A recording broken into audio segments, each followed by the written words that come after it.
Hello বন্ধুরা, তোমরা সবাই কেমন আছো? আশা করছি সবাই ভীষণ ভালো আছো। আজকের ব্লগ ভিডিওটা আমি রান্নাঘর থেকে বানানো শুরু করে দিলাম। আমি তমা, তোমরা দেখছো তমা ব্লগ। তো আমি আজ জুন মাসের হচ্ছে 29 তারিখ। আজ হচ্ছে শনিবার। আজ সোনা বাবাদের স্কুল বন্ধ। কারণ কি বলো তো, 31 তারিখ যেহেতু রোববার পড়েছে, তো তার জন্য আজকে বন্ধ আছে। আর এদিকে দেখতে পাচ্ছ আমি এখন এদিকে রান্না করছি, আর এদিকে পাঁচমিশালি সবজি দিয়ে আমি একটা নিরামিষ করছি।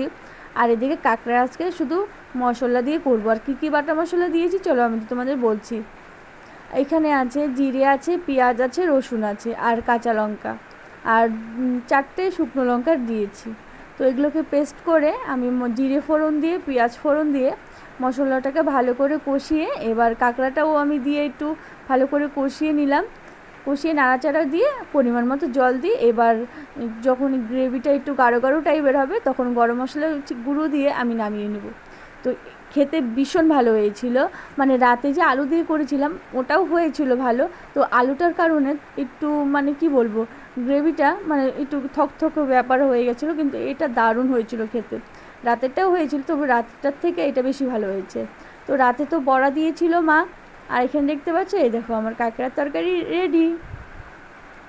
আর তোমাদের দাদাভাই চলো টিফিনটা বেরিয়ে নিই, আর এটা তোমাদের দাদাভাইকে দিব। আর এই সব জিনিস বলো কি সবাইকে দিয়ে খেলে না আরও ভীষণ ভালো লাগে, কারণ এগুলো আনকমন জিনিস। প্রতিদিন মানে কি বলবো, পাওয়াও যায় না খুব একটা। আর সবার সঙ্গে শেয়ার করে খেলে দারুণ লাগে। তো এটা তোমাদের দাদাভাই ল্যাবে, তো আমি এটা দিয়ে দিব। তো ওরা সবাই মিলে খাবে এটা। তো যারা খায় তারা খাবে, তার জন্য আমি এক্সট্রা করে বাটিতে দিয়ে দিলাম। আর এদিকে আমি বড়াও দিয়ে দেবো কিছু, কারণ অনেকটা আছে, সবাই মিলে খেয়ে নেবে। কারণ বছরের প্রথম যেহেতু বানালো, তো সবার সঙ্গে না মিলে খেলে এর আনন্দটাই অনেক। ওই এক দুটো খেলেও তা ভীষণ ভালো লাগে। তো তার জন্য আমি দেখতে পাচ্ছ প্যাক করে দিচ্ছি, আর তোমাদের দাদাভাইয়ের খাবারটা আমি এক্সট্রা বাড়বো তোমাদের দাদাভাইয়ের টিফিন বাটিতে। তো আগে আমি যেগুলো তো তোমাদের দাদাভাইয়ের বন্ধুদের জন্য দিব সেগুলো প্যাক করে নিই। তোমাদের দাদাভাই বেরিয়ে গেল। এবার আজ হচ্ছে ওই যে দেখতে পাচ্ছ ভাস্তা, ও বাড়িতে জল হয়ে গেছে, বৃষ্টি জলটা যেহেতু ওই সব ড্রেনের মুখগুলো বন্ধ হয়ে আছে, জলগুলো আর যেতে পারছে না। তো তার জন্য জলটা একটু ছেঁকে দিচ্ছে। আর এদের অত্যাচারে এবার মনে হচ্ছে না ঘরে থাকতে পারবো। কারদেরকে দেখালাম তোমরা বুঝতে পেরেছো আশা করি। হরিণের মতো শিং বের করে আগিয়ে আগিয়ে যাচ্ছে ওদের একদম নিশ্চিন্তা মনে। তো করবি তো কর, তারা অন্য কোনো জায়গায় যেখানে ফাঁকা বাড়ি আছে সেখানে কর, আমার ঘরটা কেন নোংরা করছিস তোরা? দেখতে পাচ্ছ এই যে উলুর অত্যাচার এত পরিমাণে বেড়ে গেছে। জানালাটা আমি সন্ধ্যাবেলা যখনই আমি আটকাতে আসলাম, ঝুরঝুরে বালিগুলো সব বিছানায় পড়ে গেল। তো আমি আবার চলো একটা গামছা নিয়ে এসে আবার এগুলো সব মুছি। এখন দেখতে পাচ্ছ গামছাটা নিয়ে এসে মোছা শুরু করে দিলাম। এই বর্ষার এই কয়েকটা মাস একেই তো জল কাদা, তার মধ্যে বাচ্চা কাচ্চা নিয়ে নাজেহাল অবস্থা, তার মধ্যে এদের অত্যাচারে যেন আমি অতিষ্ঠ হয়ে পড়ছি। কেরোসিন তেল দিতে দিতে জাস্ট হাঁপিয়ে যাচ্ছি। লিটারে লিটারে কেরোসিন তেল এই বর্ষার কয়েকটা মাস আমার ঘরে এনে রাখতে হয়। মানে জাস্ট তোমরা ভাবতে পারবে না ওয়ালগুলো ফাটিয়ে কীভাবে যে মাটি নিয়ে মুখে মুখে নিয়ে এসে এক নিমিষের মধ্যে মানে মনে হয় পুরো ঘরটাই ঢেকে ফেলবে। তো এখানে অল্প, ধরো আমি এখানে অল্প দেখাচ্ছি, একটু পরে এসে দেখবো এখানে ফুল একদম ঢেকে ফেলেছে।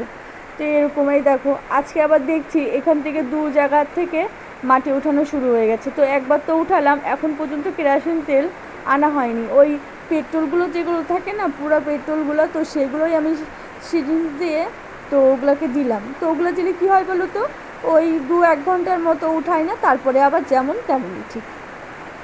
আর চলো আমি সুকেসের উপরটা এদিকে দেখাচ্ছি। এই দেখো হরিণের মতো এখানে শিং বের করেছে। তো এগুলো মুছার চেষ্টা করলাম, শুকনো কাপড় দিয়ে মুছছে না। তো এটা কেরোসিন দিয়ে একটু মুছতে হবে। আর দেখো আবার এই পাশটা একবার মানে কী বলবো, পুরো ঘরটা এরা বাজে অবস্থা করে দেবে এই বর্ষার কয়েকটা মাস। আমি তোমাদের সঙ্গে শেয়ার করব, তোমরা দেখো। তো আমার কাজটা আবার বাড়ালো। আর এই দেখো এই পাশের যে মিডিলের দরজাটা আছে এখান দিয়ে উঠানো শুরু করে দিয়েছে। মানে আমার যেখান থেকে আলমারিটা আছে, তো ওইখানে তো আমি তোমাদের সঙ্গে একদিন দেখাবো। মানে পুরো গর্ত করে ফেলেছে, ইট বের করে ফেলেছে। মানে এত ছোট ছোট জিনিস হলে কি হবে।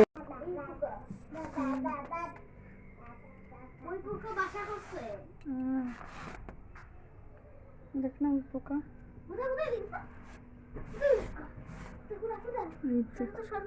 লাইট দাও তো, লাইট দাও তো, নিচে লাইট দাও। ওই যে একটা, ওই দেখো পোকা কত দেখছি। হ্যাঁ ওই যে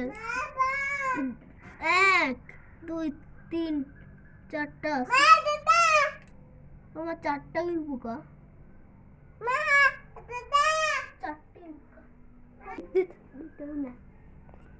কি হলো?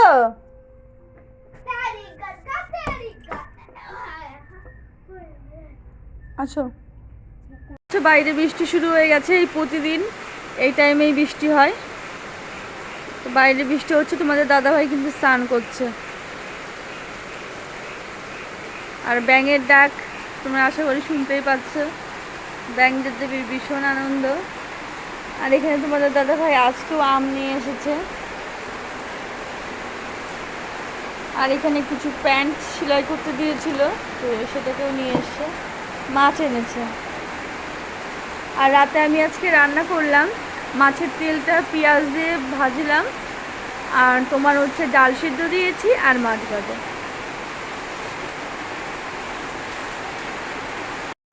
তো বন্ধুরা, আজকের ব্লগ ভিডিওটা আমি এখানে শেষ করব। আজকের ভিডিওটা তোমাদের কেমন লাগলো অবশ্যই জানিও। আর যদি তোমাদের ভিডিওটা ভালো লেগে থাকে তাহলে লাইক, কমেন্ট, শেয়ার আর সাবস্ক্রাইবার অবশ্যই করো।